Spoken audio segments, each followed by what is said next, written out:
Hello everyone, welcome to this channel LIS Mind Map. Today's topic is DOI. D for digital, O for object and I for identifier. Digital object identifier है क्या? समझ रहे हैं? इसे word से ही हम समझने की कोशिश करते हैं। डिजिटल मीन्स डिजिटल जो हमारे क्या हो, स्कैंड हमारे हो, जो हमारे सॉफ्टवेयर वेस्ट हमारे क्या हो, डॉक्यूमेंट्स हो, राइट। ऑब्जेक्ट यहाँ जो कहा जा रहा है, ऑब्जेक्ट का मतलब जो हमारे डॉक्यूमेंट से है, ये हमारा लिटरली जो है वो ऐसा जो एसेट्स है जो हमारे डॉक्यूमेंट के रूप में ऑनलाइन अवेलेबल है। इस चीज को ये डिफाइन करना चाह रहा है। एंड आइडेंटिफायर जो किसी को रिकॉग्नाइज करे, पहचान करे। डिजिटल ऑब्जेक्ट आइडेंटिफायर यानी हम देख रहे हैं इन तीनों क्या है कि it is the era of information explosion, यानी कि इंफॉर्मेशन का एक्सप्लोजन हो चुका है। सूचना विस्फोट हो गया है, सूचना का विस्फोट है। और ऐसे में अपनी सूचना को तलाशना इंपॉर्टेंट जो हमारी जो है उसकी आइडेंटिफाई करना, ये एक हमारे लिए क्या है, एक समस्या है। ऐसे में ही तरह तरह के शोध भी हो रहे हैं और उस पर कार्य कर रहे हैं। और एक ऐसा टूल हमें मिला है, वो है डिजिटल ऑब्जेक्ट आइडेंटिफायर, जो क्या करती है कि आपके लेख को, आपके आर्टिकल्स को, आपके जो इस तरह के डॉक्यूमेंट्स हैं, वो DOI के माध्यम से आसानी से उसे क्या कर सकते हैं, हम आइडेंटिफाई कर सकते हैं और हम एक्सेस आसानी से कर सकते हैं। या कोई जो रिसर्चर है, स्कॉलर है, यूजर है, वह भी एक्सेस कर सकता है, क्योंकि यूनिक आइडेंटिफिकेशन उस डॉक्यूमेंट का मिल जाता है और ये पूरी तरह से परमानेंट होता है। इसकी ओरिजिन की तरफ चलते हैं और देखते हैं। The DOI digital object identifier system was established in 1998। 1998 में इसे क्या किया गया, एस्टैब्लिश किया गया। To provide a permanent identification system for digital content, जो भी हमारे डिजिटल कंटेंट्स हैं, ऑब्जेक्ट्स हैं, उसे क्या करता है वो कि परमानेंट आइडेंटिफिकेशन सिस्टम, यानी कि ये हमारा परमानेंट होता है। एक बार किसी का मैंने दे दिया, जैसे नामकरण कर दिया तो वो नामकरण हो गया। तो यहां पर डिजिटल कंटेंट्स के लिए वो क्या होता है, परमानेंट आइडेंटिफिकेशन। क्योंकि ये जैसा कि मैं पूर्व में बताया कि इंफॉर्मेशन का एक्सप्लोजन हो गया, तो ऐसा ना हो कि किसी सेम टाइटल्स हो और उसे हम आइडेंटिफाई करने में क्या करें कि किसी और की है और ए की है और बी को मैं समझ ना बैठूं और रिजल्ट हमारा कुछ और है। तो इसलिए यूनिक आइडेंटिफिकेशन ये दे देती है, जिससे DOI हम लोग कहते हैं, बिल्कुल। और उस DOI से हम क्या करते हैं, आइडेंटिफाई कर लेते हैं, परमानेंट इसका आइडेंटिफिकेशन मिल जाता है। It was developed and is managed bye international DOI foundation. International DOI एक फाउंडेशन है, उसके द्वारा ही यह मैनेज किया जाता है। DOI was approved as an international standard under the, देखिए वेरी इंपॉर्टेंट क्वेश्चंस कि यह जो है ISO 26324, तो यह जो है स्टैंडर्ड, ISO स्टैंडर्ड कितना है, यह में 26324, यह प्रश्न पूछे जा सकते हैं। यह बहुत इंपॉर्टेंट है, वेरी इंपॉर्टेंट सेंटेंस और आउटलाइंस फॉर अस। तो ये हमारा क्या हो गया कि यह जो अप्रूव्ड है international standard under the 26324, ISO 26324, right, by the ISO यानी इंटरनेशनल ऑर्गेनाइजेशन फॉर स्टैंडर्डाइजेशन, या फिर हम इसे बोलते हैं इंटरनेशनल स्टैंडर्ड ऑर्गेनाइजेशन, लेकिन एक्चुअली में इंटरनेशनल ऑर्गेनाइजेशन फॉर स्टैंडर्डाइजेशन के द्वारा यह दिया गया है, राइट। आगे इसके डेफिनेशन की तरफ बढ़ते हैं और देखते हैं, जैसा कि ऊपर ही हम लोगों ने समझा है पूर्व में। तो DOI is a permanent and unique identification, मैं पूर्व में ही बोला कि ये यूनिक आइडेंटिफिकेशन होता है। Assign to a digital document such as, अब किसके लिए होता है यह देखें। पहला आपका यहां कहता है कि रिसर्च आर्टिकल्स के लिए, ई बुक्स के लिए, हमारा रिपोर्ट्स होते हैं उसके लिए, थेसिस के लिए, इन सभी के लिए क्या होता है DOI क्या किए जाते हैं, अलॉट किए जाते हैं, जिससे उसका क्या होता है कि एक आइडेंटिफिकेशन हो जाता है किसी भी कंटेंट का। तो ई कंटेंट का DOI एक क्या है, यूनिक आइडेंटिफिकेशन है, और उस यूनिक आइडेंटिफिकेशन से मैं वर्ल्ड वाइड कहीं भी बैठकर at any time we can look और वी कैन सी, और वी कैन एक्सेस टू, हम लोग कर सकते हैं। यानी DOI एक अस्थाई, परमानेंट और विशिष्ट पहचान संख्या है जो किसी डिजिटल दस्तावेज, शोध लेख, ई पुस्तक, रिपोर्ट, थीसिस आदि को दी जाती है। यह DOI जो है URL से क्या भिन्न है या समान है, यह भी समझते हैं। DOI डिजिटल ऑब्जेक्ट आइडेंटिफायर है जो permanent and unique identifier assign है डिजिटल डॉक्यूमेंट्स के लिए। URL एक्चुअली हमारा क्या होता है, यूनिफॉर्म रिसोर्स लोकेटर। इस पर भी पूर्व में मैंने इस टॉपिक पर डिस्कस किया है, आप पूर्व के वीडियो में भी देख सकते हैं, बेहतर ढंग से इसका एक्सप्लेनेशन किया गया है, साथ ही इसके जो एलिमेंट्स हैं उस पर भी डिस्कस हुई है।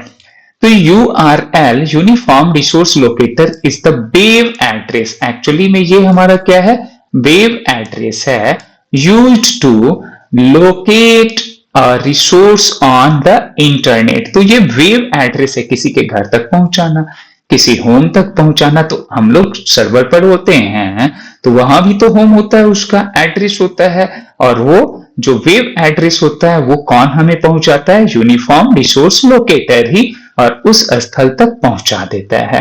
तो ये इसका काम क्या है कि वेब एड्रेस है, ये एड्रेस को बताना, राइट।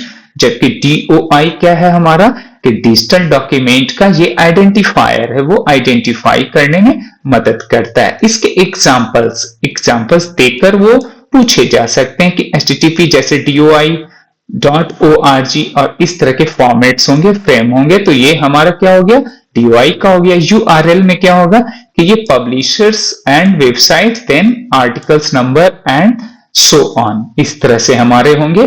तो ये दोनों हमारा क्या हो गया, इस तरह से डिफर है। तो DOI हमारा क्या है, एक यूनिक आइडेंटिफायर है, जबकि URL हमारा क्या है, ये वेब एड्रेस है। तो यही दोनों में अंतर है, इसे और भी हम गहराई से देखते हैं, समझने की कोशिश करते हैं। DOI हमारा क्या है, परमानेंट आइडेंटिफायर, जबकि ये हमारा क्या है, वेब एड्रेस है।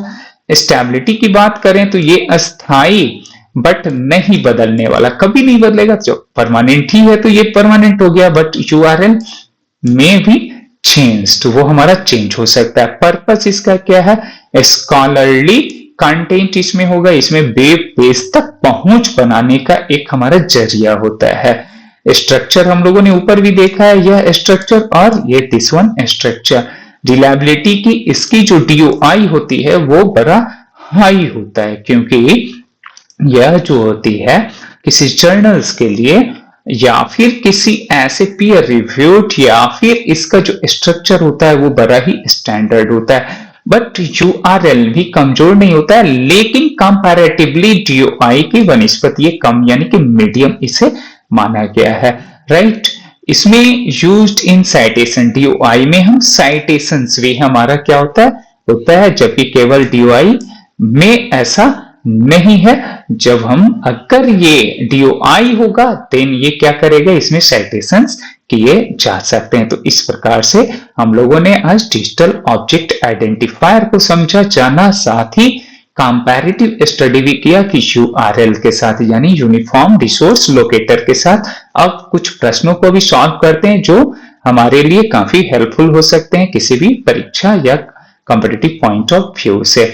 What does DOI stands for? तो very simple question, ये हमारा क्या है, Digital Object Identifier. It is the right answer. Now, second question is DOI is mainly used for, ये किस चीज के लिए यूज किया जाता है, क्या सोशल मीडिया के लिए, पोस्ट के लिए? नो, क्या scholarly and research documents of course, ये हमारा क्या होता है, किसी भी जो ये डिजिटल ऑब्जेक्ट आइडेंटिफाई करता है तो परमानेंट ये किसी भी डॉक्यूमेंट्स के लिए, रिसर्च डॉक्यूमेंट्स के लिए, राइट, ना कि गेम के लिए और ना ही ईमेल कम्युनिकेशन के लिए। Which of the following is permanent in nature, कौन जो होता है परमानेंट नेचर में हमारा होता है, क्या URL होता है, नहीं, ये DOI ही हमारा क्या होता है परमानेंट नेचर होता है, जो क्या करता है कि हमारे ऑब्जेक्ट को, हमारे जो ई कंटेंट्स हैं उस तक वो पहुंचाता है और वो उसकी आइडेंटिफाई करता है।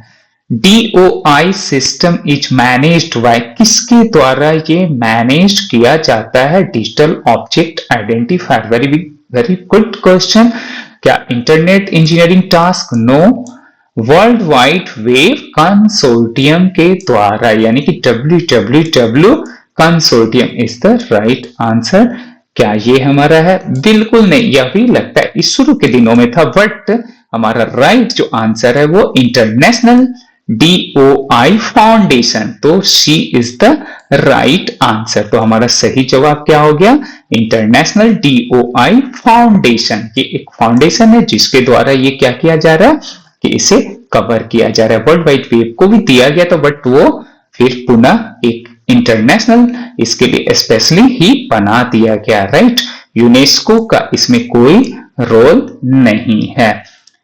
इस प्रकार से आगे हम लोग देखें, URL स्टैंड्स फॉर, URL हमारा क्या है, तो URL क्या है हमारा, यूनिफॉर्म रिसोर्स लोकेटर। हम इसे क्या कहते हैं, ये हमारा क्या है, एक वेब एड्रेस है। ये क्या हमारा है, वेब एड्रेस है ना, तो ये तो समझ में आ गया कि ये यूनिफॉर्म रिसोर्स लोकेटर क्या है। Now if a website address changes, which link में स्टॉप वर्किंग, अगर वेबसाइट एड्रेस चेंज करता है तो कौन सा लिंक जो है हमारा स्टॉप कर जाएगा, तो वेबसाइट लिंक, तो वेबसाइट का मतलब ये URL, uniform resource locator, it is the right answer. Now which format is correct for DOI, DOI के लिए कौन सा करेक्ट है, डिजिटल ऑब्जेक्ट आइडेंटिफायर के लिए, तो ये हमेशा जाने कि ये 10-10000 इज द राइट आंसर। तो यह हमें इंडिकेट कर देता है यही ट्रिक किसका भी है,